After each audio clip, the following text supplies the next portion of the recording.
मांडलं पाहिजे, म्हणणं सरकारचं मत ठेवलं पाहिजे. माननीय मुख्यमंत्री अतिशय संयमी या बाबतीमध्ये ते ऐकूनही घेतील. पण आता 5 दिवस झालेत, आपल्याला 5 दिवस झाले. आता मला वाटतं जास्त तब्येत खराब करून घेऊ नका. त्याचे दुर्गामी परिणाम असतात. मी भोगलेले आहेत. 11 दिवस मी असाच बसलेलो होतो आणि त्यानंतर मग मला तो त्रास झाला 2-3 वर्ष. मी तो सांगू शकत नाही आपल्या शब्दामध्ये, कारण माझं क्रिएटिन असंच 5व्या-6व्या दिवसातून कमी व्हायला सुरुवात झाली.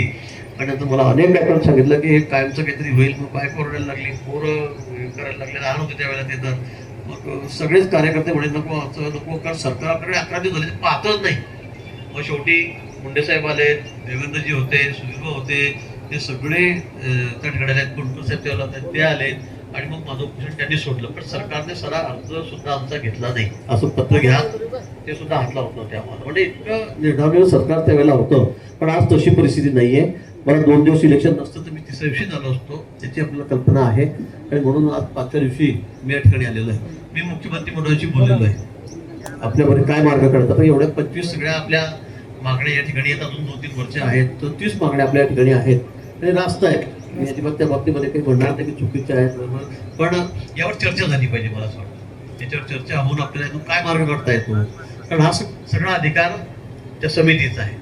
आणि त्याचबरोबर त्याविषयी असतं मुख्यमंत्री महोदयांचा आहे. मी मुख्यमंत्री महोदयांना विनंती केली आहे की रवी भाऊंना तुम्ही वेळ द्या, त्यांचं शिष्टमंडळ आपल्याकडे येईल, त्यांच्याशी आपण बोलू. आपल्या काय काय मागण्या आहे, काय काय निधीतून काय करता येण्यासारखं असेल हे सगळ्याच मंजूर होतील मी असं म्हणणार नाही.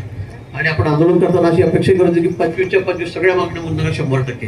काही आता होतील, काही पुढे होतील, पण कुठे ना कुठे शेतकऱ्याला त्यातून दिलासा मिळेल की आपलीच भावना आहे. तीच आमची सुद्धा भावना आहे, सरकारची सुद्धा भावना आहे. आणि म्हणून मी आपल्याला त्या ठिकाणी विनंती करेल की आपण आता उद्यापासून अधिवेशन सुरू होत आहे, आपल्याची कल्पना आहे. पण साहेबांना मी सांगितलं की तरी त्यातून तुम्ही तो आम्हाला वेळ द्या.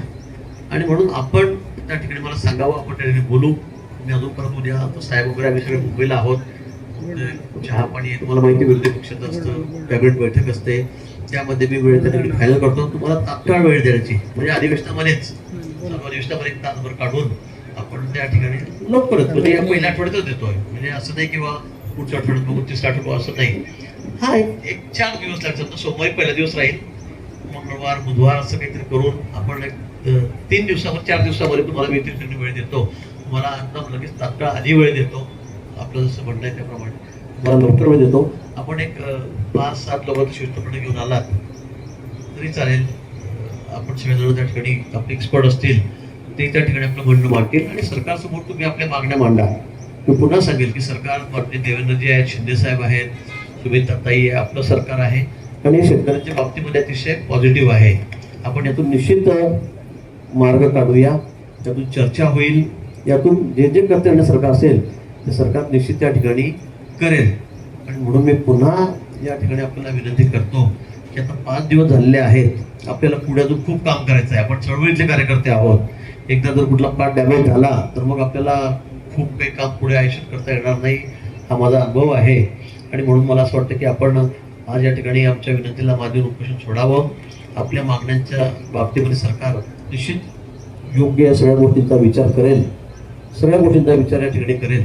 आणि आपण त्यातून काही ना काही मार्ग काढून शेतकऱ्यांना कसा दिलासा मिळेल त्यासाठी आपण या ठिकाणी प्रयत्न करूया. आणि म्हणून पुन्हा मी आपल्याला विनंती करेल की आपण या ठिकाणी जे उपोषण आपलं आहे ते सोडावं. 1-2 दिवस 3 दिवस आराम करा आणि नंतर मग मुंबईला आम्ही तुम्हाला तारीख देतो. तारीख घेऊन आपण त्या ठिकाणी आपलं काय म्हणणं असेल मुख्यमंत्री महोदयांसमोर, समितीचे अध्यक्ष प्रवीण परदेशी त्यांच्यासमोर आपण त्या ठिकाणी मांडावं. आणि त्या निश्चित आपण चांगला योग्य मार्ग या ठिकाणी आपण काढू.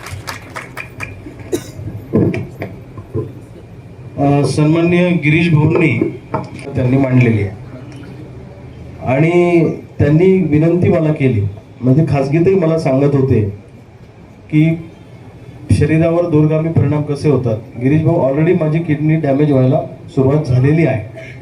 तुम्ही डॉक्टरांशी बोलले किंवा त्यांचा रिपोर्ट मागवला तर तुमच्या ते लक्षात येईल. मला वाटतं कलेक्टर साहेबांकडे तो रिपोर्ट आलेला असेल की किडनी भरपूर डॅमेज झालेली आहे.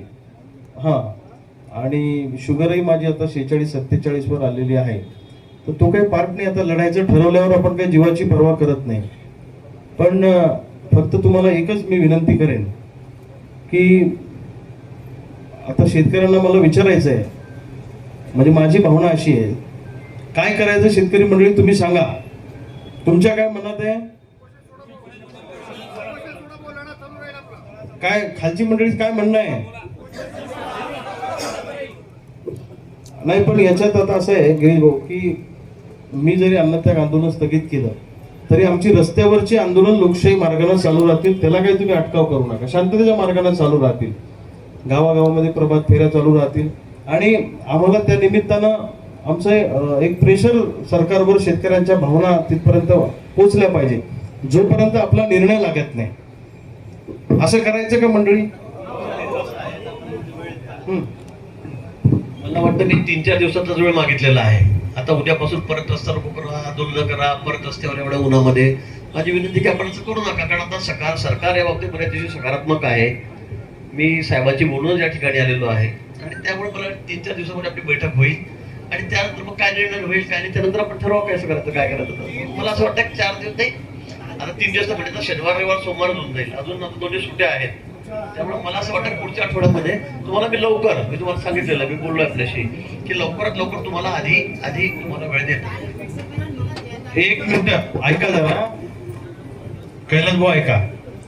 हे बघा, एक काम करता येईल गिरीश भाऊ, तुम्ही आता 4 दिवस सांगितले तर 4 दिवस आम्ही थांबतो, बरोबर आहे का मंडळी? 4 दिवस थांबू, अजून एखादा दिवस थांबू. हा, पण त्याच्या दरम्यान जर का चर्चा आणि हे सगळं सकारात्मक झालं नाही तर मग मात्र आम्हाला लोकशाही मार्गाने आंदोलन करू द्या. त्याचा काही तुमचा अटकाव त्याच्यामध्ये असता कामा नाही, बरोबर ना? बरोबर का मंडळी? कारण गिरीश भाऊ, हा फक्त बुलढाणा जिल्ह्यातल्या शेतकऱ्यांचा प्रश्न नाहीये. इथे मी अन्नत्यागाला बसल्यापासून किमान 25-26 जिल्ह्यातले लोक इथे येऊन भेटून गेलेले आहेत. आताही इथं नागपूरची मंडळी आलेली आहे, इथं अमरावती जिल्ह्यातून शेतकरी आलेले आहे, वर्धा जिल्ह्यातून आलेले आहेत, नांदेड मधून आलेले आहेत, हिंगोली मधून आलेले आहेत, लातूर मधून आलेले आहेत. म्हणजे रोज इथं वेगळ्या वेगळ्या जिल्ह्यातून शेतकरी येत आहेत. त्यामुळे महाराष्ट्रातल्या शेतकऱ्यांचं या आंदोलनाकडं आणि आमच्या भूमिकेकडे आणि तुमच्याही भूमिकेकडे लक्ष लागून आहे.